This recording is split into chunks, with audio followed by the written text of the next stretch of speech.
sebelum kita memulai pembelajaran kita harus berdoa dulu. Ya, siapa yang mau memimpin doa? Oke, kamu. Ya.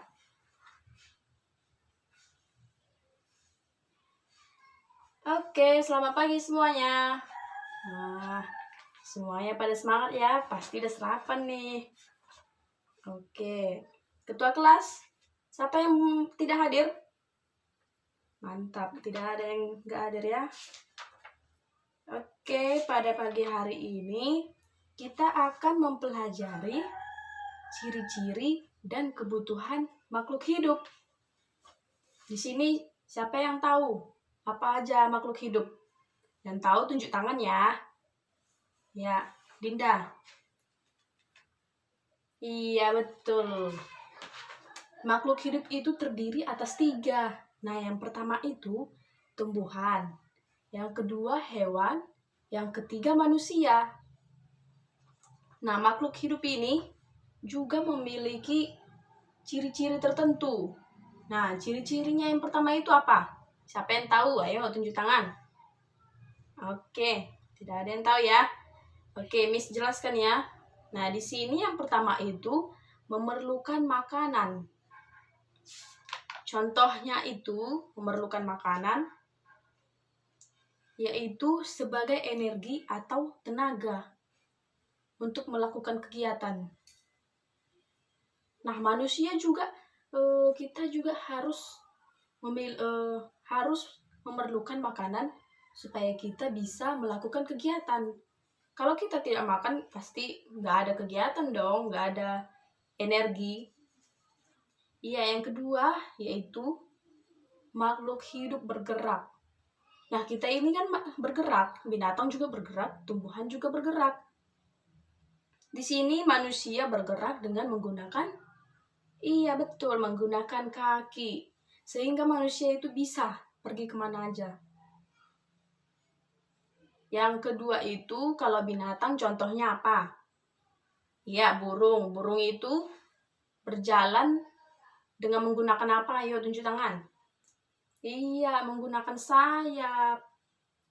Oke, yang ketiga itu adalah makhluk hidup tumbuhan.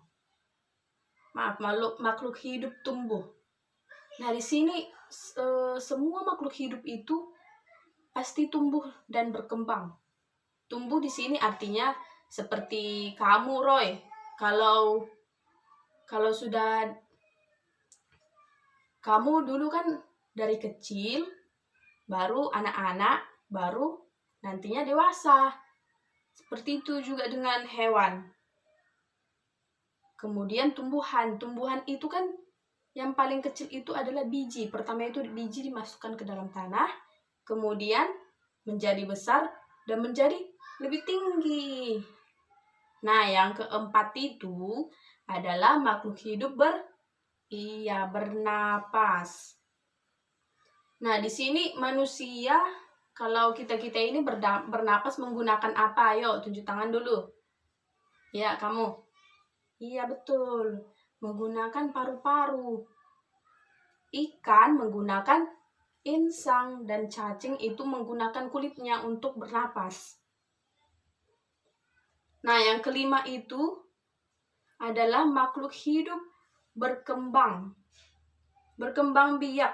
Berkembang biak artinya di sini bertambah banyak.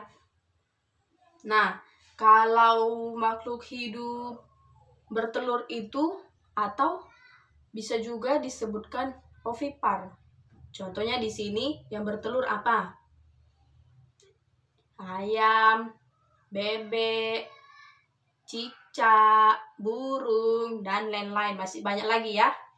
Iya, yang kedua itu beranak atau vivipar. Sambil dicatat ya. Iya, contohnya itu manusia, sapi, kerbau, kuda, dan lain-lain. Iya.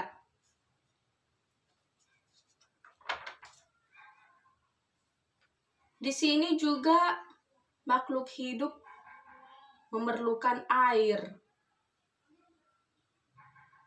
Karena ada juga makhluk hidup yang harus dan sangat memerlukan air. Contohnya itu seperti bunga. Kalau bunga kita biarkan di situ, nggak kita siram dengan air, maka lama-kelamaan akan layu. Nah, oke baik. Di sini ada pertanyaan anak-anak. Nah, kalau di sini Miss akan memberikan tugas kalian. Minggu depan akan dikumpul dan dibacakan ke depan. Supaya kalian lebih tahu bagaimana itu makhluk hidup, bagaimana itu makhluk mati. Nah, di sini tugasnya yaitu kalian lihat dulu di sekitar kalian, di sekitar rumah kalian, apa saja yang ada di sekitar rumah kalian makhluk hidup. Terserah itu mau makhluk hidup hewan, binatang, itu tugasnya ya.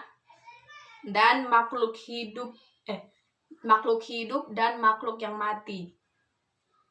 Nah, di sini Miss mau tambahi, siapa di sini yang tahu makhluk mati itu apa saja? Tunjuk tangan ya. Kalau tahu, akan Miss kasih hadiah. Iya, kamu. Iya, betul. Tepuk tangan dulu sama Roy. Iya.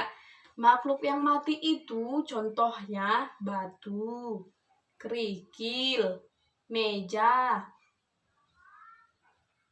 Nah, mungkin hanya itu tugasnya. Ada yang mau bertanya mengenai tugasnya? Tidak ada? Oke, baik. Mungkin sekian pembelajaran kita, anak-anak. Sebelum kita tutup, kita berdoa dulu. Ayo berdoa masing-masing ya. Berdoa dimulai. Berdoa selesai. Oke, baik. Sekian pembelajaran kita. Selamat pagi.